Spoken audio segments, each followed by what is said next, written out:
पुण्यात पुन्हा एकदा पावसाची रिपरिप. कात्रज, कोंढवा आणि बिबवेवाडी परिसरात रिमझिम पाऊस. पावसामुळे परिसरातील वातावरणात गारवा. देशात सलग तिसऱ्या दिवशी पावसाची हजेरी. पुण्यात सलग तिसऱ्या दिवशी पावसाची हजेरी. दत्तवाडी, सिंहगड रोड, धायरी, कोंढवा भागात पाऊस. सखल भागात साचलं पाणी.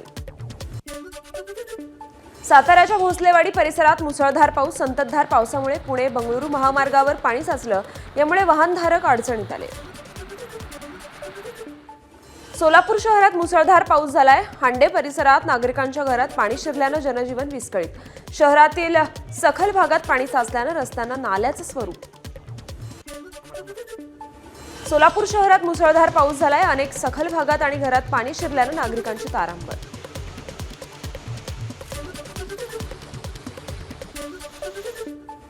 तर सोलापूर शहरात सलग तिसऱ्या दिवशी देखील मुसळधार पाऊस झालाय. त्यामुळे पावसामुळे वातावरणात काहीसा गारवा. पंढरपुरात वादळी वाऱ्यासह मुसळधार पाऊस. अचानक आलेल्या पावसामुळे नागरिकांची तारांबळ. साताऱ्याच्या माण तालुक्यातील पूर्व भागाला वादळी वाऱ्यासह मुसळधार पावसानं झोडपलं. अचानक आलेल्या पावसामुळे नागरिकांची तारांबळ. तर शेतात मोठ्या प्रमाणावर पाणी साचलं. साताऱ्यात 2 दिवसांच्या मुसळधार पावसामुळे कुरणेश्वर मंदिरात पाणी शिरलं. गाभाऱ्यात चिखल साचल्याचं चित्र. शहरात अनेक ठिकाणी पाणी साचलं. परभणी शहरासह जिल्ह्यात वादळी वाऱ्यासह मुसळधार पाऊस झालाय. वातावरणात काहीसा गारवा त्यामुळे निर्माण झालाय. 2 दिवसांच्या विश्रांतीनंतर परभणीत पावसाचं पुनरागमन झालं. धाराशिवमध्ये पावसाची धुवाधार बॅटिंग. तुळजापूर, लोहारा परिसरातही वादळी वाऱ्यासह पाऊस. रस्त्यावर पाणी साचलं. लातूरमधील निलंगा तालुक्यातील अनेक भागांमध्ये ढगफुटीसारखा पाऊस पडलाय. टरबूजाच्या शेतीमध्ये पाणीच पाणी झाल्यानं मोठं नुकसान झालंय.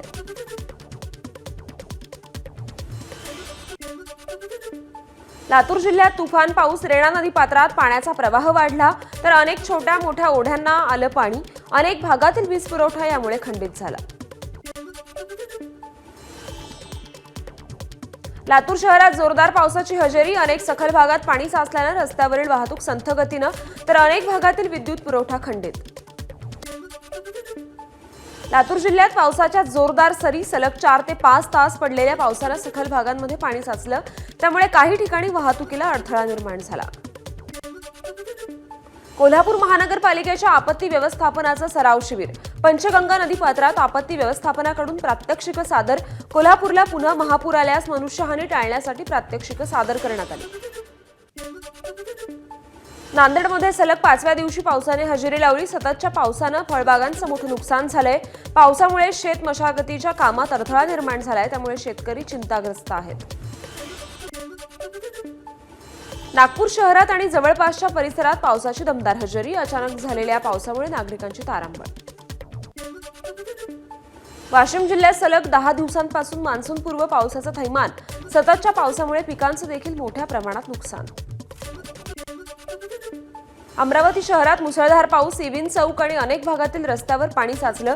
तर राजापेठ उड्डाण पुलाखाली देखील मोठ्या प्रमाणात पाणी साचल्यानं वाहन चालकांना त्रास सहन करावा लागला.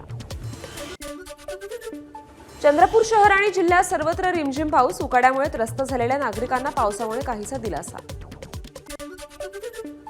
भंडाऱ्यात सलग दुसऱ्या दिवशी मेघगर्जनेसह मुसळधार पाऊस. कापणीला आलेलं भात पीक जमीनदोस्त झाल्यानं शेतकरी चिंताग्रस्त.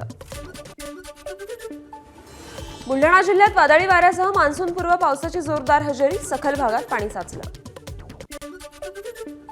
बुलढाणा जिल्ह्यात सलग 5व्या दिवशी मान्सूनपूर्व पावसाची हजेरी. लोणार तालुक्यात धुवाधार पाऊस. वादळी वाऱ्यासह होत असलेल्या पावसामुळे शेतकऱ्यांची तारांबळ. बुलढाण्यातील लोणार तालुक्याला वादळी पावसाचा फटका बसलाय. छत्रपती शाहू महाराज विद्यालयाचं छत उडाल्यानं शाळेतील साहित्याचं मोठ्या प्रमाणात नुकसान झालं. रायगड, सिंधुदुर्ग आणि रत्नागिरी जिल्ह्याला पावसाचा ऑरेंज अलर्ट जारी करण्यात आलाय. काही भागात अतिमुसळधार ते मुसळधार तर काही ठिकाणी वादळी वाऱ्यासह 100 मिलीमीटरहून अधिक पावसाचा हवामान विभागानं अंदाज वर्तवलाय. रत्नागिरी जिल्ह्याला 23 मे पर्यंत ऑरेंज अलर्ट. नागरिकांना काळजी घेण्याचं प्रशासनाचं आवाहन. यंदाच्या पावसाळ्यासाठी महाराष्ट्र सज्ज आहे. हवामान विभागाच्या माहितीनुसार यंदा अधिक पाऊस पडण्याची शक्यता आहे. सांगली कोल्हापूर प्रशासनाला सतर्क राहण्याचे प्रशासनाचे आदेश. यंदा सरासरीपेक्षा 7 ते 17% अधिक पावसाची शक्यता आहे. मुख्यमंत्री देवेंद्र फडणवीसांनी पत्रकार परिषदेत ही माहिती दिली. मान्सून महाराष्ट्रात वेळेआधीच दाखल होण्याचा हवामान खात्याचा अंदाज आहे. पुण्यात 1 दिवसाच्या पावसाने रस्ते जलमय झालेत, वाहतूक ठप्प झाली. स्मार्ट सिटीचा दावा की पाणी तुंबण्याचा कार्यक्रम. सुप्रिया सुळेंचा एक्स पोस्टमधून सरकारला सवाल. पनवेलची गाडी नदी हरवली जलपर्णीत, प्रवाहाला अडथळा. प्रदूषणामुळे जीवसृष्टी धोक्यात. ग्रामस्थांकडून टाकलेला कचरा आणि सांडपाणीही नदीत. पावसाळ्यापूर्वी स्वच्छता मोहिमेची गरज. दिल्ली एनसीआर मध्ये वादळासह मुसळधार पाऊस पडला. काही भागात गारपीट झाली आहे. पावसाचा मेट्रो सेवेवर देखील परिणाम झाला. दिल्ली ते श्रीनगर इंडिगो विमान 6E2142चं श्रीनगरमध्ये इमर्जन्सी लँडिंग. खराब हवामानात विमान अडकल्यानं विमान उतरवलं. सर्व 227 प्रवासी सुरक्षित आहेत, मात्र विमानाच्या समोरच्या भागाचं नुकसान झालं. चाकण औद्योगिक क्षेत्रात मुसळधार पावसानं अनेक ठिकाणी रस्त्यांवर पाणी साचलं. पाण्यामुळे खड्ड्यांचा अंदाज न आल्यानं अपघाताची शक्यता आहे.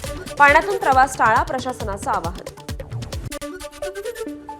वाशिममध्ये विजांच्या कडकडाटासह जोरदार पाऊस झाला. वादळी वाऱ्यासह आलेल्या पावसानं वीज पुरवठा खंडित झाला.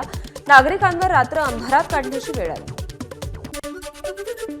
अकोल्यात सोसाट्याच्या वाऱ्यासह पावसाच्या जोरदार सरी बरसल्या. बापूनगरसह सखल भागांमध्ये पाणी शिरलं. अनेक भागांमध्ये वीज पुरवठा देखील खंडित झाला. भंडारा जिल्ह्यात सलग दुसऱ्या दिवशी मुसळधार पाऊस. वादळी वाऱ्यांसह आलेल्या पावसानं उभं भात पीक जमीनदोस्त. आंबा पिकाचं देखील मोठं नुकसान. शेतकऱ्यांवर आसमानी संकट. मान्सूनपूर्व पावसानं रोहा शहराला झोडपलंय. तासाभराच्या पावसानं शहर जलमय झालं. आडवा बाजारपेठेत पाणीच पाणी झालंय. अनेक दुकानांमध्ये देखील पाणी शिरल्यानं व्यापाऱ्यांचं मोठं नुकसान झालं. लातूरच्या औराद शहरातील शहाजानीत एका तासात 70 मिलीमीटर पावसाची नोंद. पावसानं नदी नाले ओसंडून वाहण्यास सुरुवात. उन्हाळी पिकांचं मात्र या पावसामुळे मोठं नुकसान. एबीपी माझा, उघडा डोळे बघा नीट.